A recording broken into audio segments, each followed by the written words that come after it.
નમસ્કાર. ચાલો આજે વાત કરીએ એક એવા દિવસની જ્યારે શિયાળાની ઠંડી ઓછી થવા લાગે અને આખી પ્રકૃતિ જાણે કે નવા રંગોથી ખીલી ઉઠે. જી હા, આપણે વાત કરી રહ્યા છીએ વસંત પંચમીની, જે જ્ઞાન, કળા અને જીવનમાં નવી શરૂઆતનો ઉત્સવ છે. તો ચાલો આ સુંદર તહેવારના દરેક પાસાને નજીકથી જાણીએ. વસંત પંચમી એટલે કેલેન્ડરની કોઈ સામાન્ય તારીખ નહીં, પણ કુદરતનો પોતાનો એક સેલિબ્રેશન છે.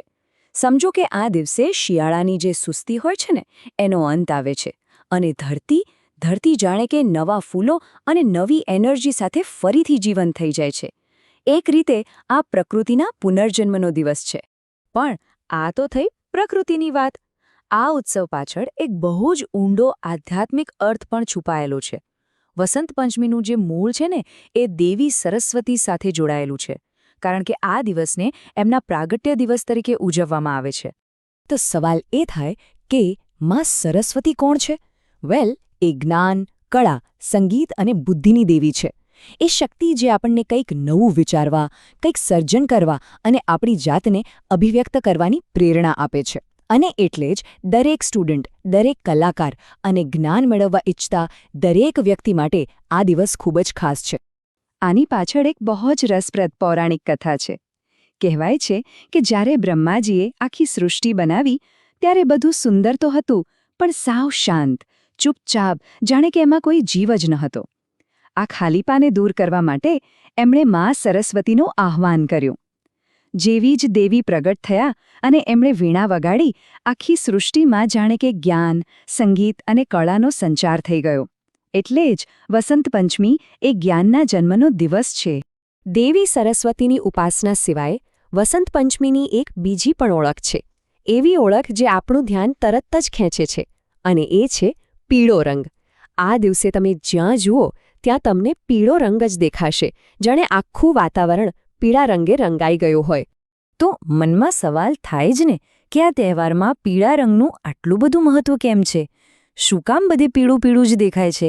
આ ખાલી એક પરંપરા છે કે પછી એની પાછળ કોઈ ઊંડો અર્થ છુપાયેલો છે? ચાલો સમજીએ. જો, આની પાછળનો અર્થ બહુ જ સુંદર છે. પીળો રંગ એટલે શું? સૂરજનો તડકો, નવી આશા, પોઝિટિવ એનર્જી. બિલકુલ વસંત ઋતુ એવો જ. અને આ જ સમયે ખેતરોમાં સરસવના પીળા ફૂલો લહેરાતા હોય છે, જે સમૃદ્ધિ અને સારા પાકનો સંકેત આપે છે. તો પીળો રંગ એ પ્રકૃતિ અને આશાવાદ બંનેનું પ્રતીક છે. અને આ પીળો રંગ ખાલી પ્રકૃતિમાં જ નહીં, આપણી પરંપરાઓમાં પણ ઊંડે સુધી વણાયેલો છે. લોકો પીળા કપડાં પહેરે છે. માં સરસ્વતીને કેસરી ભાત જેવી પીળી મીઠાઈઓનો ભોગ લગાવવામાં આવે છે, અને પૂજામાં પણ પીળા ફૂલોનો જ ઉપયોગ થાય છે.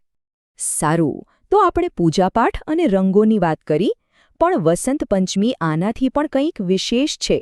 આ દિવસ દરેક પ્રકારની નવી અને સારી શરૂઆત માટેનો દિવસ માનવામાં આવે છે. જ્યોતિષની દ્રષ્ટિએ વસંત પંચમીને અબુધ મુહૂર્ત કહેવામાં આવે છે. હવે આનો સીધો સાદો મતલબ એ છે કે આ દિવસનો દરેક પળ, દરેક ક્ષણ શુભ જ છે. એટલે કે કોઈ પણ નવું કામ શરૂ કરવા માટે કોઈ પંડિતજીને પૂછવાની કે પંચાંગ જોવાની જરૂર જ નથી. આખો દિવસ જ બેસ્ટ મુહૂર્ત છે. અને એટલા માટે જ તો આ દિવસે માં સરસ્વતીના આશીર્વાદ લઈને નાના બાળકોના શિક્ષણની શરૂઆત કરાવવામાં આવે છે.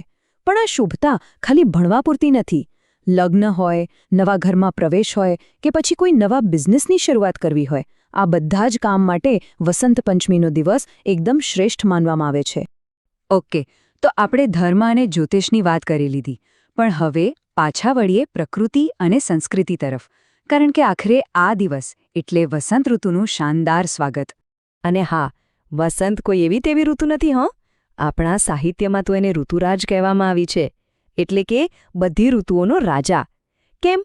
કારણ કે આ ઋતુમાં ન તો ઉનાળાનો બળબડતો તાપ હોય છે, ન તો શિયાળાની કડકડતી ઠંડી. વાતાવરણ એકદમ ખુશનુમા અને મનને ગમી જાય એવું હોય છે. ખરેખર આ સમયે એવું જ લાગે છે કે જાણે આખી કુદરત પોતે એક ઉત્સવ મનાવી રહી છે.